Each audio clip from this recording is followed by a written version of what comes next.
Hello students, welcome to my channel wise जागृति।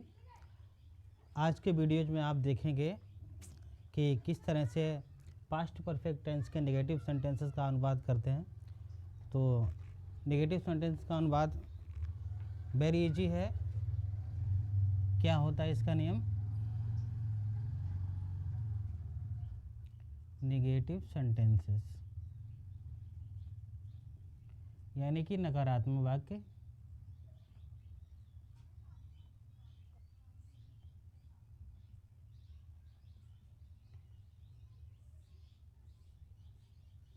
इसमें क्या होता है कि इससे पहले वाले वीडियो में बता चुके हैं कि इसमें दो वैरायटी के वाक्य होते हैं। एक वे होते हैं जो आफ्टर यानी कि बाद या पूर्व, पश्चात या बाद शब्द लगा होता है, और एक वे होते हैं जिनमें पूर्व या पहले शब्द आया होता है। तो उसके लिए इसके नियम में क्या है, नंबर एक नियम है इसका, नंबर एक में आएगा पूर्व या पहले यानी कि बिफोर वाले वाक्यों में, वाले वाक्यों के प्रथम खंड में हैड नॉट लगाकर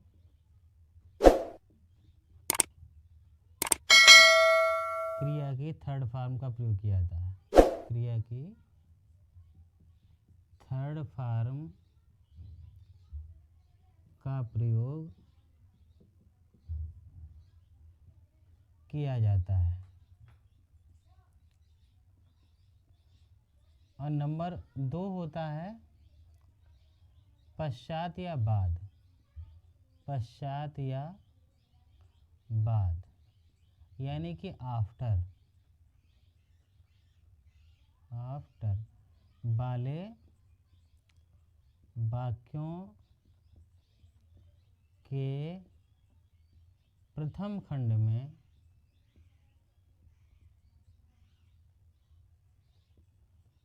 डिड नॉट लगाकर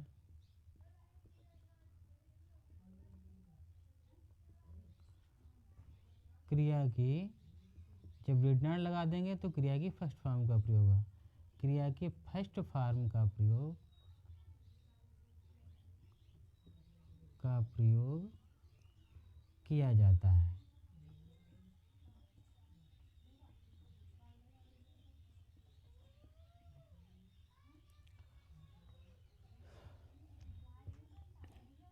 और वैसे सिंपल फार्मूला जो होता है वो बनेगा, साधारण स्ट्रक्चर जो है इसका फार्मूला होता है।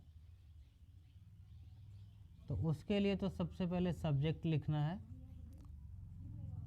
सब्जेक्ट के बाद में हैड लगा देना है, हैड के बाद में नॉट, वर्ब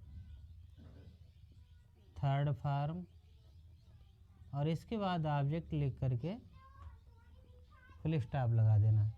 ये तो सिंपल तरीका। जैसे मान लीजिए लिखा है, जैसे सेंटेंस है, राम पत्र नहीं लिख चुका था।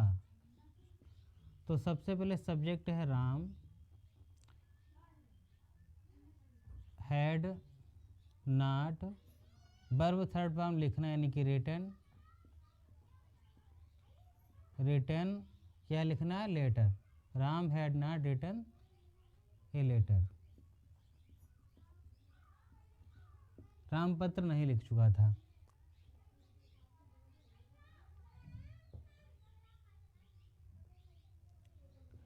अब दो खंड है, एक ही वाक्य में दो वाक्य हों, यदि एक वाक्य है और उसमें दो वाक्य हैं तो उन दोनों वाक्यों के दोनों खंडों को किस तरह से अनुवाद करेंगे नेगेटिव में। जैसे कि कोई सेंटेंस दिया हुआ है कि चोर के भागने से पहले, भागने से पहले पुलिस वहाँ नहीं पहुँच चुकी थी। चोर के भागने से पहले पुलिस वहाँ नहीं पहुँच चुकी थी। दूसरे खंड को पहले ट्रांसलेट करते हैं और पहले खंड को बाद में ट्रांसलेट करते हैं। तो इसके लिए सबसे पहले तो इसका ट्रांसलेशन होगा पुलिस वहाँ नहीं पहुँच चुकी थी। तो सबसे पहले यहाँ पर आएगा द पुलिस। अब ये पहले वाला है तो इसमें लिखा हुआ है जब पहले यानी कि बिफोर शब्द का प्रयोग हुआ तो पहले खंड में ही हैड नॉट लगाते हैं। तो police had not verb third form होगी रीच्ड देयर। अब यहाँ पर बिफोर क्या है, चोर के भागने। The thief ran away full stop. क्योंकि जो सेकंड पार्ट होगा उसमें प्रत्ययकर्ता के साथ में क्रिया की सेकंड फॉर्म का प्रयोग होता है। और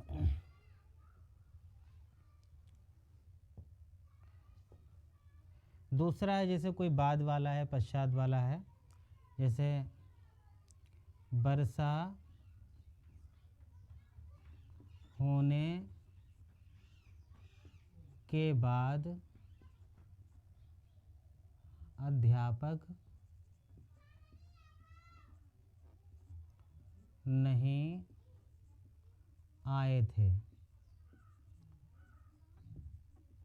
अध्यापक नहीं आए थे तो अध्यापक नहीं आए थे तो पहले बनाएंगे इसमें। अब यहाँ पर बाद वाला है तो बाद वाले प्रथम खंड में क्या लगाएंगे, डिड नॉट लगाएंगे। तो यहाँ पर सबसे पहले लिखेंगे द टीचर डिड नॉट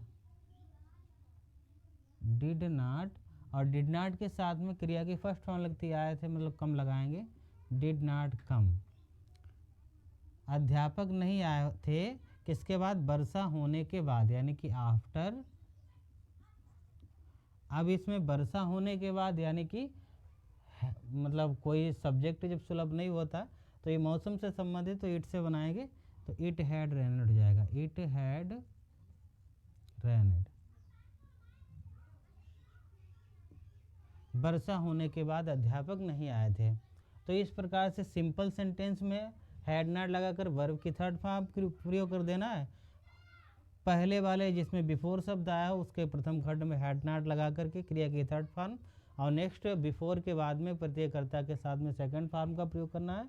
और बाद वाले वाक्यों में पहले खंड में डिड नॉट लगा करके क्रिया की फर्स्ट फॉर्म, और बाद वाले जो वाक्य का ट्रांसलेशन करेंगे यानी कि जो शुरुआत में होगा उसका ट्रांसलेशन करेंगे उसमें प्रत्ययकर्ता के साथ में हैड लगाकर क्रिया की थर्ड फॉर्म का प्रयोग करना है। तो इस तरह से ये पास्ट परफेक्ट टेंस के नेगेटिव सेंटेंसेस हुए।